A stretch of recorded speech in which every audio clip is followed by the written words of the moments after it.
What's going on, YouTube? Welcome back to another video, and today I have a Salamangreat deck profile. This is one of 3 decks that I ordered, which is why I've been gone for 2 weeks. uh, I'm not gonna really waste too much more time. I'm just gonna get right on into it. But yeah, this is one of the 3 decks that I ordered cards for, and some of the stuff just came in. So we're going to start off with our... Oh, well, let me move that out of the way. Let's zoom this in just a touch. That should be good. And starting us off with the Salamangreat monsters, we have 3 copies of Salamangreat Gazelle. If Gazelle is your best 1-card starter, this card sets up your full board and gives you the ability to play many different pieces of non-engine. There are definitely things that you can do different than what I do in the deck profile, but this is my current build.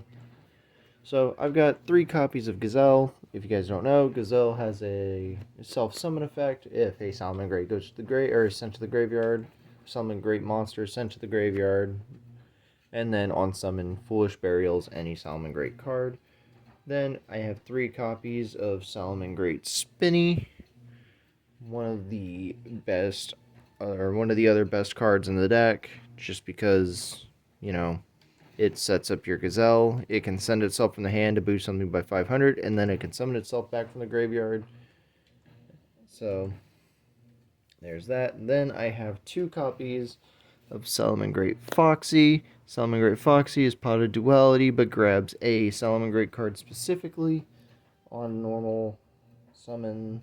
Yes, I believe it's only normal summon. Yes.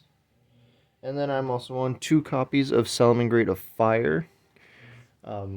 Reason why I'm playing 2 rather than 3 is just because having 3 Gazelle is just better, and Fire doesn't really need to be played at 3 anymore, at least.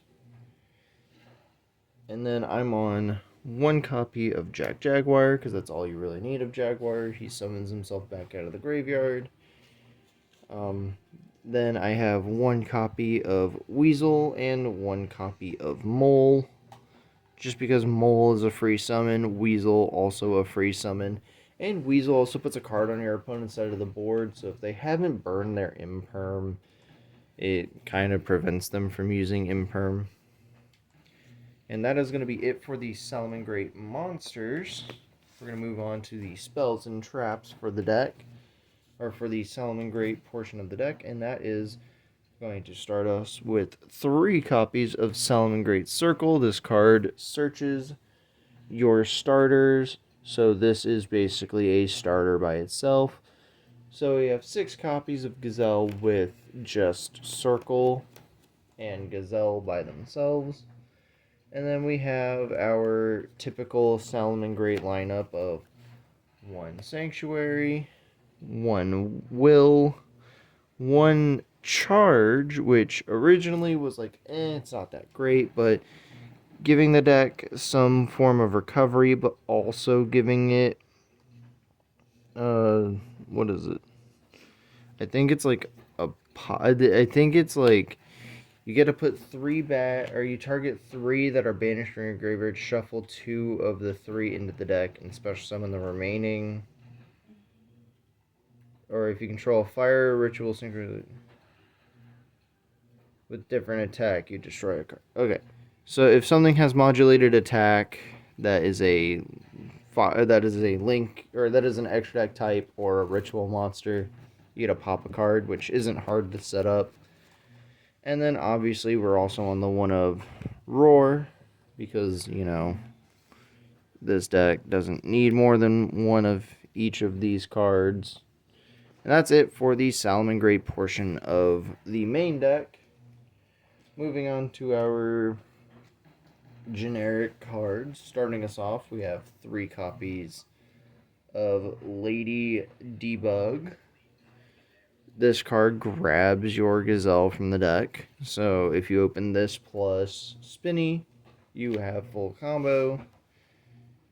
Because you just normal summon this, you grab your missing piece, and there you go. Then we're also on 3 copies of Parallel Exceed, because Parallel Exceed gives you a free rank 4 body. So never too bad, especially when Dweller is actually fairly relevant right now. And then we're also on 3 copies of Cyanide Mining.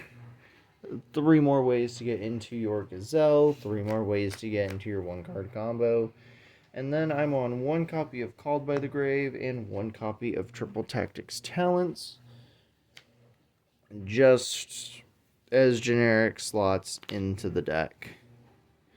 So we're going to move these out of the way, and then we're going to get into our hand traps that will wrap up the rest of the main deck, which the hand trap lineup is fairly small, but you can definitely make some cuts here and there to make it a little bit bigger.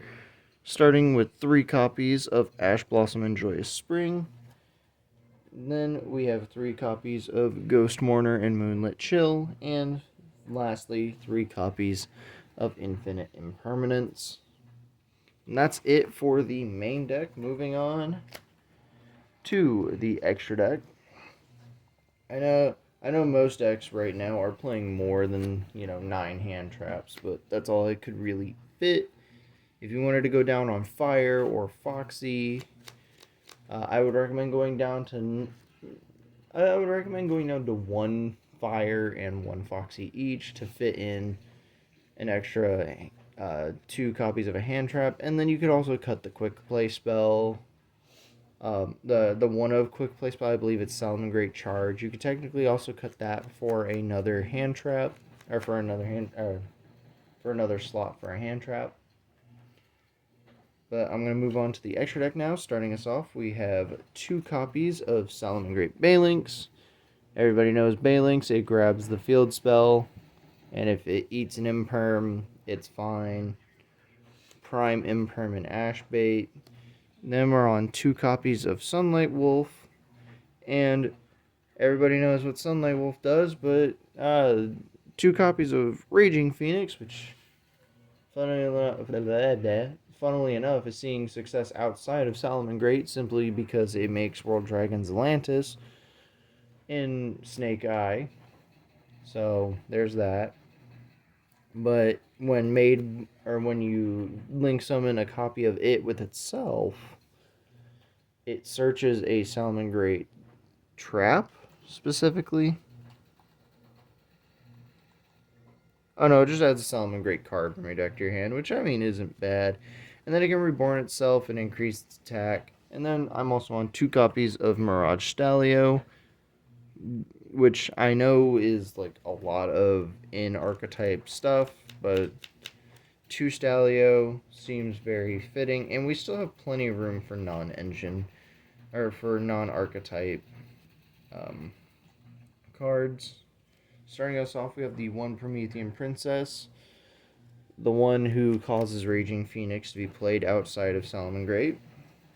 Then we have 1 Hita, 1 IP Masquerena, 1 Nightmare Unicorn, 1 Abyss Dweller, 1 Baguska, and 1 Divine Arsenal AA Zeus, for if we don't actually manage to pull out an OTK on a crackback turn, which I know sounds really stupid, but being able to make a Zeus still isn't bad. And Dweller, I feel, is really good going into the format, just on the simple premise that shutting down graveyard effects of Snake Eye cards is really good.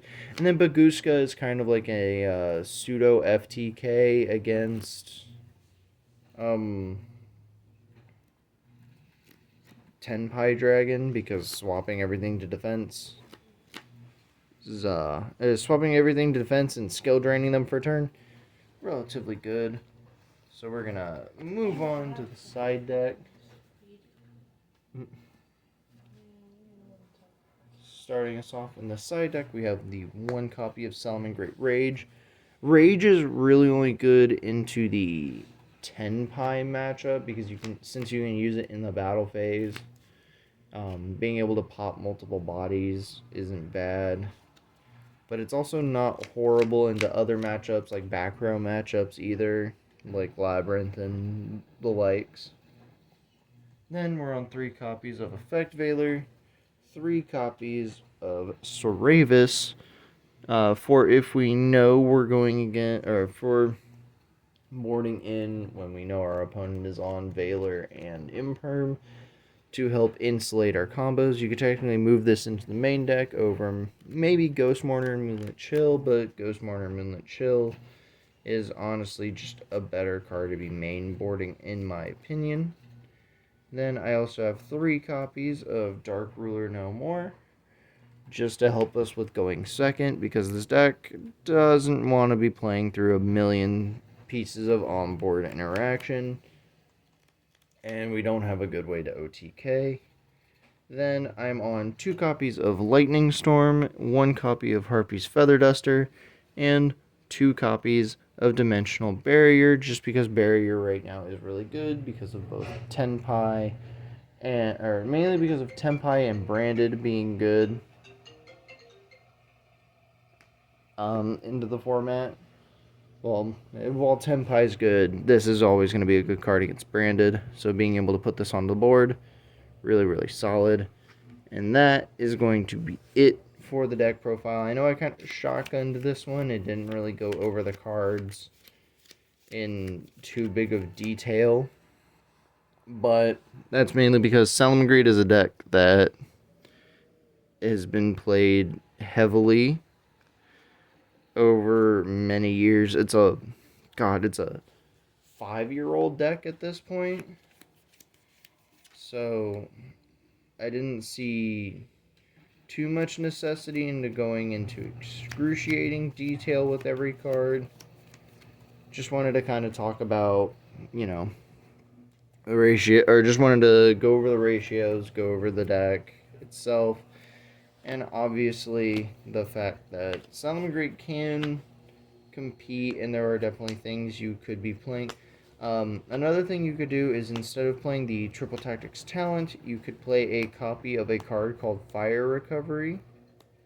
Fire Recovery is really good. It's a reborn, and it also gives you recovery by putting stuff from your graveyard back into the deck and drawing you a card. So with that, I will see everybody in the next video, which will most likely be a test hand video with this. I know I have to do test hand / combo tutorial with a couple of other decks still, but here's this one, and I'll probably do this one next, just to get it out of the way. And with that, I'll see everybody in the next video. Peace.